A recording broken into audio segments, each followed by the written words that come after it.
How's it going, boys? Johnny Superbman here, and we got a special video in store for you guys today.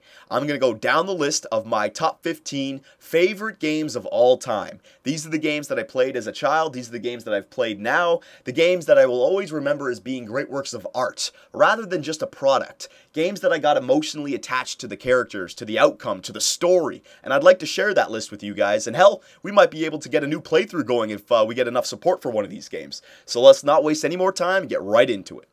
Up first on our list is Super Mario 64, the title game for the Nintendo 64.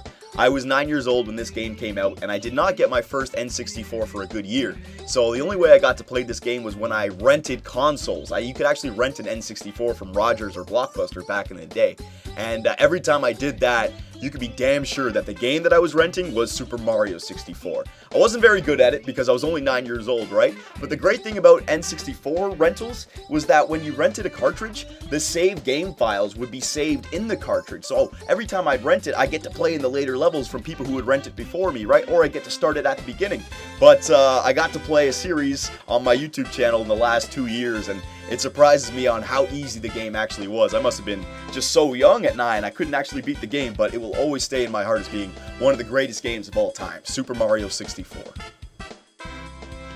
Next up is the entire Grand Theft Auto franchise. Now, it's hard to pick just one game in the GTA series because I've had fun playing a lot of them. I'll admit, the bird's eye view of Grand Theft Auto 1 and Grand Theft Auto 2, I knew about the games, but I did not really play them. But when Grand Theft Auto 3 for the PS2 came around, whoa, I could not put that game down. Vice City and San Andreas were good. Vice City was great being in Miami. San Andreas was a little bit long, but still awesome. GTA 4 was awesome as well. GTA 5, the online may have lost me a little bit, but no doubting the single player is still a great game. But to me, Grand Theft Auto 3, released in 2001, I was 13 years old. I could not put that game down. Making the switch from bird's eye view to 3D was all it needed for the Grand Theft Auto series to take off, and I mean, it's still going. And it doesn't look like it's stopping anytime soon.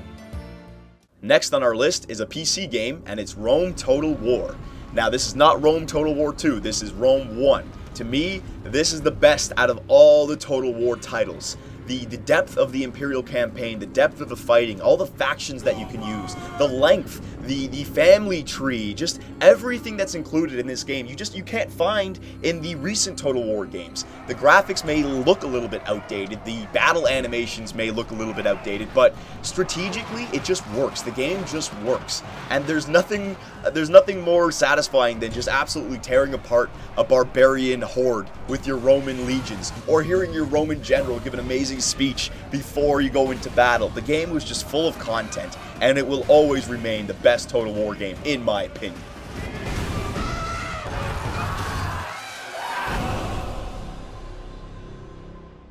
We're going back to the N64 for number 12, and it's Super Smash Bros. 64.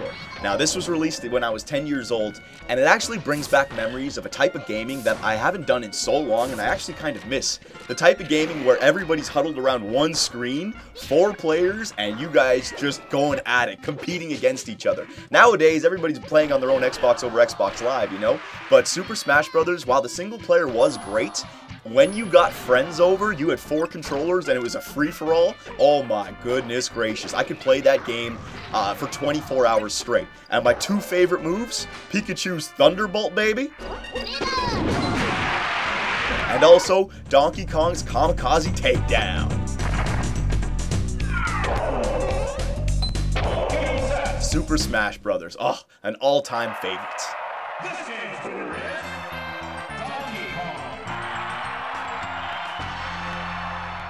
Next up is another PC game, and it's StarCraft Brood War. Now, this is an old one, released in 1998. I was 11 years old when this game came out. Now, a lot of you guys may not know about this game, but incredible. Absolutely incredible. Now, the single player, you know, it's decent. The online, you know, battles where you actually battle people the real StarCraft way, that's decent as well. But what really got me hooked to StarCraft was the use map settings multiplayer game modes. Now, anyone who hasn't played the game, you're not going to know what I'm talking about.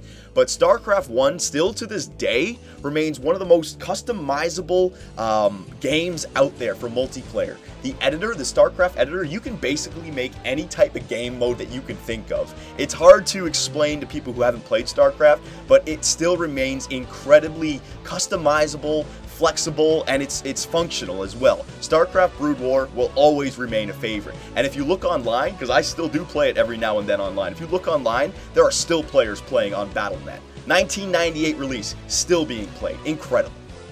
I'm definitely going to get some negative reactions for this one, but let's just get it out of the way. The Call of Duty franchise. Now, I no longer play any Call of Duty games. I haven't for 2 years. I'm fed up with it, but there's no doubting the impact that Call of Duty 4 had on me. I was 20 years old. It was 2007. I was kind of getting fed up with Halo 3, and Call of Duty 4 came around, and it blew me away. The ability to kill your enemy nice and quick compared to Halo, I fell in love with. At the time, the modern warfare aspect was new, right? So these urban warfare maps with these new weapons, it was all brand new, and it was fun to play. And the next year, World at War came out, and they had done World War II games before, but they kept the Call of Duty 4 mechanics, but just changed like textures with new maps, new guns, and I love that one as well. But then it hit its peak with Modern Warfare 2. That, out of all the Call of Duty games, was my favorite. Modern Warfare 2. People may not like Modern Warfare 2 because it was the beginning of the end, but I loved all the new things that you got in that game compared to number 4. Care packages introduced. The AA-12 shotgun was incredible. The riot shield. Dual wielding, I believe there was a gun or two that you could dual wield. Quick scoping, it made its debut, right? But you could use the riot shield. The noob tubing was effective. The maps were incredible. You could jump up on stuff. You know, like, the game was just right. And then after that, to me, it felt like it just the same thing over and over and over again. I got Black Ops, didn't really enjoy it. I got Modern Warfare 3 because I had to know what happened in the story, right? From Call of Duty 4 to Modern Warfare 2 with Soap and Captain Price and Makarov. I needed to know. And the Modern Warfare 3 single player was decent, but the multiplayer, it just... After Modern Warfare 2, it just wasn't the same anymore. So I'll say this for the Call of Duty franchise, you know, it's no longer one of my favorite games, but Modern Warfare 2 and Call of Duty 4 will always be up there for me.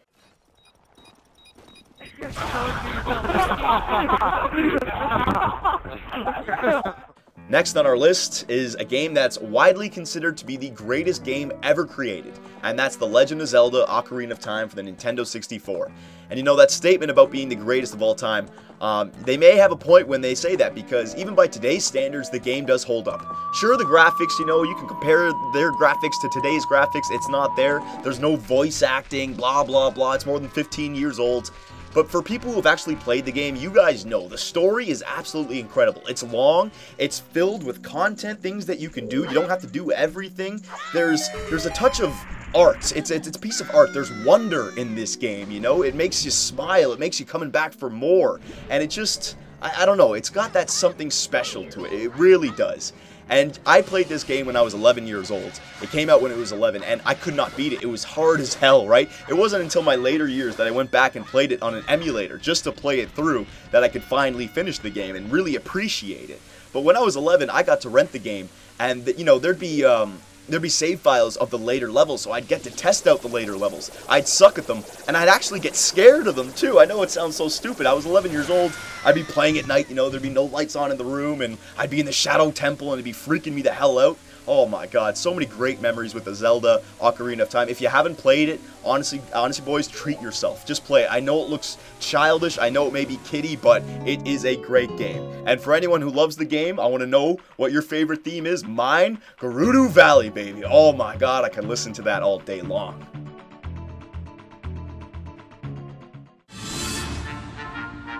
Up next on our list is Battlefield 2 for the PC.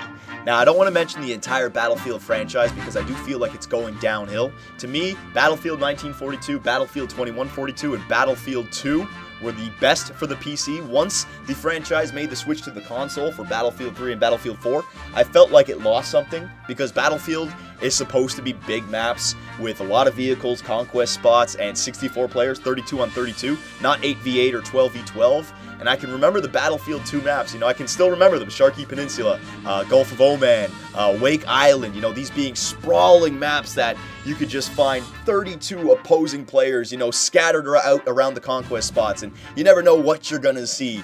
I just feel like Battlefield 3 and Battlefield 4 are more for the mainstream. It feels like the Call of Dubstep field, you know what I mean? It just, I don't like them. They're decent, I've played them, but you know what? Battlefield 4, you know when you start in a jet? you're automatically already flying into the map. Battlefield 2 and Battlefield as a whole, it's about starting on your carrier, playing around with the jets, the helicopters, right? They've mainstreamed the Battlefield game. I don't like that. But if you really want a good Battlefield experience, if you want to know where the Modern Warfare trend started, it started in Battlefield 2. And I just got one word: medic!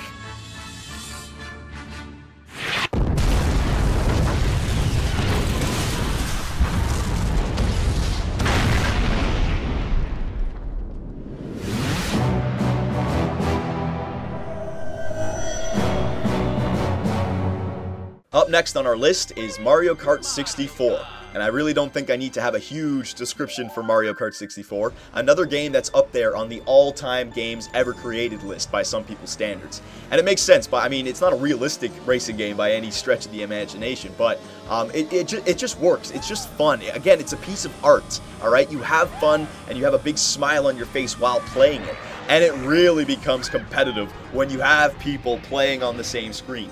When you get into that 4-player multiplayer last man standing, shoot the shells at everybody, get stars, you know, it becomes one hell of an experience. And just the single player playing with computer AI, it's fun too, because that damn Luigi, man, he always gets up there, and competing with him, I mean, it's tough on 150cc sometimes. So Mario Kart 64, a great freaking game.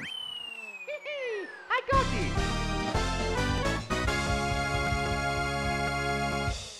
Next on our list is the open world western beauty, Red Dead Redemption. Now, this game came out when I was 22 years old. I was about this time getting tired of GTA. You know, we had seen GTA 3, GTA San Andreas, Vice City, even GTA 4 had came out. And Red Dead Redemption completely just basically took the same mechanics, but just, you know, changed everything else, gave you a whole new atmosphere, the ability to hunt animals, the interactions with these people that lived in the 1800s, right? It was just such a fresh game, and also the story was absolutely incredible. I don't want to spoil it for anybody, but you know, I haven't bawled my eyes out in a long time, like full-on crying myself to sleep, but you know that little feeling that you get when you get a rush of emotion to your eyes, and a little bit of a tear may come out? Man, that's what I got at the end of this game. Absolutely incredible. This game does a great job of getting you emotionally attached to the story and the characters, and I will always remember John Marston and Red Dead Redemption. Come on. Now listen. Jack, darling, get on this horse. Get out of here. Go find a place to hide. You're coming with us, Paul. I'll catch up. Keep riding and don't look back. Don't be worried about me, you hear? Now get going. You stay out of trouble, John. Ain't no trouble, Abigail. Ain't no trouble.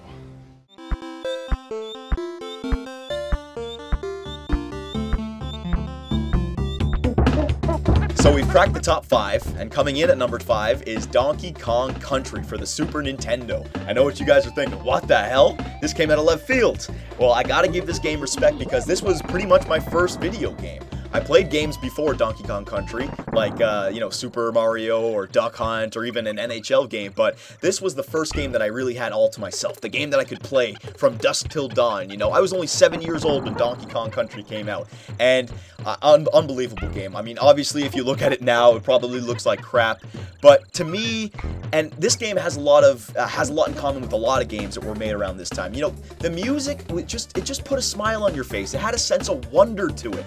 It felt like a video game. Games that are coming out now, you know, they just take soundtracks that are being used on the radio, dubstep crap. These games, you know, they had to make MIDI files. They couldn't actually use real music because the games couldn't handle it, so they had to make music. And I mean, just listen to the Donkey Kong Country track that's playing in the background. It's so freaking brilliant. It makes me smile just thinking about it. Alright, so Donkey Kong Country, it's gotta hit number 5. If you guys haven't played it, get an emulator, get the game, and play it through, alright? So freaking fun. Donkey Kong, baby! Number 4 on our list has to go to the entire Civilization franchise. I don't want to pick just one Civilization game because I feel like, you know, the most recent one has the advantage of being the best because they put time and effort into making a better Civilization game instead of just popping them out every year or two. So Civilization 5, you know, if I had to choose one Civ game to play right now, it would be Civ 5. But Civilization Revolution for the Xbox 360 is the game that got me interested in Civilization itself. Before that game, I didn't even really know about Civilization. I really wasn't that much of a PC player, except for like a few, specific games. And then I saw this game, Civilization Revolution, come out, and I tried it out, and I loved it. I fell in love with it. Now, the hardcore Civilization players, the PC Civ players, a lot of them hated Civilization Revolution because it was too mainstream. It was too easy. It wasn't in-depth enough. And, that may be true, but that game got me interested in Civilization. And once I mastered Civilization Revolution and I wanted more, I moved to Civ 4 on the PC. And I was overwhelmed with how much more power you have, how much more information you have to assess, how much more you can do, right? And also the power of a PC. You can have a huge map compared to Civilization Revolution. So Revolution got me interested. Civ 4 expanded my mind, and then Civ 5 came out, and it raised my expectations. It met my expectations. A lot of ways, Civilization 5 is a little bit of a step back from Civ 4, just in how much you can do, but the two reasons why Civ 5 is the best Civilization game is because you can no longer stack, hundreds of units in one tile, only one unit per tile, which is unbelievably amazing for the game, and also range combat. Range units can attack from 2 or 3 tiles away, so you've just added this completely new strategy to an already established Civilization series, right? So I can't say enough good things about the Civilization franchise. If you guys look at the game and you think, oh, it's a boring game, it doesn't make any sense to you, it is a large learning curve. It's very overwhelming at first, but once you get around that curve and you know what you're doing, it is one of the most addictive games I have ever played. I've played this game for like 12 hours straight, no word of a lie. Alright, so Civilization 5, Civilization 4, Civ Revolution, which I think you can find for free on Xbox right now. Give it a shot because incredible, each and every one of them.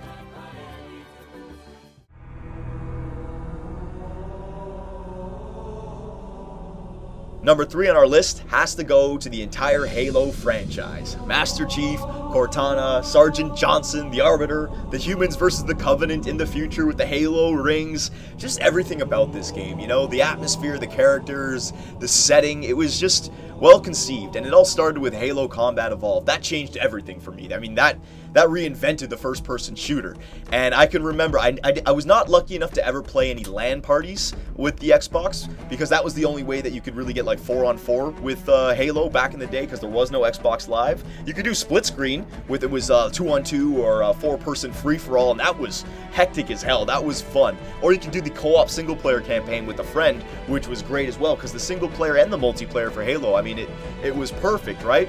But Halo 2 was, I think, the best of all the Halo games, in my opinion, for me. Halo 1 was great, right? And it set the standard, but when Halo 2 came around, it raised the bar so much. Oh my god, Halo 2 was amazing. I mean, I wish Halo 2 would come back out right now and get rid of all the crap that they've released in Halo 3, Halo 4, blah, blah, blah, blah, blah. Go back to what was there first month of release in Halo 2, because, the one flag assault on Zanzibar, the one bomb or neutral bomb, dual wielding, everybody's starting with an SMG, instead of now in Halo, everybody's starting with their own custom weapons, or everyone's starting with the BR, the vehicles being, exploding within a second. The first few months of Xbox One with Halo 2 was absolutely incredible.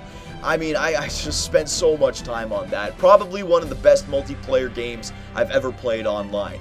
And, the Halo franchise, I keep coming back for more because the single player is just as good as the multiplayer. I'm built in, I'm bought into the whole Master Chief Cortana story, and I thought it was over with Halo 3 when he finished the fight, but Halo 4 came out, and, I don't play Halo 4 anymore. I did not like the multiplayer. I do not like what they did with it, but the single player I did enjoy, and I will be getting Halo 5 to see what Master Chief is up to, because they have got me emotionally attached with Halo 1 and Halo 2. It all started with Halo 1 and 2. So when I say the whole Halo franchise, no one can take away how good it is, how successful it is, multiplayer, single player, but the true gems of the Halo franchise, for me, in my opinion, are Halo 1 Combat Evolved, and the true winner, Halo 2. Man, we let those dumb bugs out to the middle of nowhere to keep them from getting their filthy claws on Earth. But we stumbled onto something that's so hot for that they're scrambling over each other to get it. Well, I don't care if it's God's own anti-son of a bitch machine or a giant hula hoop. We're not gonna let them have it. What we will let them have is a belly full of lead and a pool of their own blood to drown in. Am I right, Marines? Sir, yes, sir! Mm-hmm. Damn right I am. Now move it out. Double time. Message from General Pepper. Priority 1. We need your help, Star Fox. Andros has declared war. He's invaded the Lilat system and is trying to take over Corneria. Our army alone can't do the job. Hurry, Star Fox. For number 2 on our list, we have to go back to the Nintendo 64 for Star Fox 64. That's right, boys. Star Fox beats out the Halo franchise. Now, I'm not even going to try and convince you guys why Star Fox is such a good game. It's one of those games that's got a special place in my heart because I played it religiously as a kid. I mean, everything about this game, I still remember it all. The atmosphere, you know, the Lilat system, you got to get from Corneria all the way to Andros at the end. The characters, you know, you're Fox McCloud, and you got your wingmen, or your wing animals. Peppy the Hare, he's always screaming, "Do a barrel roll!" Or Falco getting pissed off that you saved his life, or damn Slippy can't do a damn thing, always screaming his ass off for help, you know, or Andros, you know, the final boss at the end, the monkey. Oh man, I can remember it all still. And it's just one of those games, it was just a piece of art on day one. It really was. The soundtrack was incredible. The way that you went from the first level to the end level was very special. You know, there was not one path, multiple paths, and you had to try and figure out how to get to this level, what to do in the previous level to get to this level, to unlock this level. And there was no internet at the time, so you know, just unlocking the level that you never played before, that was the replayability right there. And I beat the game 100%. It's just I can't even tell you guys why it's just such a great game, but in my heart, it will always be the second best game of all time. Star Fox 64. All aircraft report. I'm fine, I'm fine. I saw my light flash before my eyes. You worry about your own hide.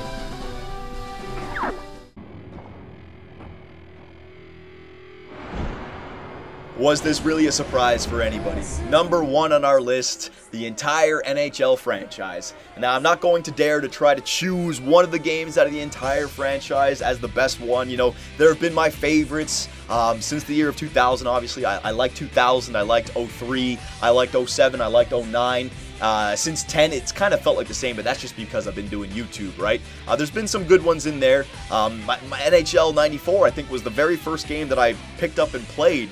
Donkey Kong Country was the first game I owned, but NHL 94, I got to watch my older cousins play, you know, and just watching them play and getting bought in, and then finally getting to play one of them, getting smoked, but still having fun doing it. And then, you know, getting NHL 96, getting NHL 98, and then deciding NHL 2000, I'm not missing another one. I'm bought in. I love this game. So, you know, the NHL franchise, obviously, there's been no other franchise or game that I've played more than an NHL game.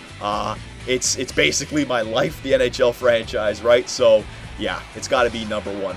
Alright, so there you go, boys. The top 15 favorite games of all time. Let me know what you guys think about this list. Let me know what some games that you guys had that may have not been on this list. And also, you know, I'm looking for a new playthrough. If we get overwhelming support for one of these games that doesn't have any copyright issues or anything, maybe we'll do something special, alright? So let me know what you guys think, and I'll see you in the next one.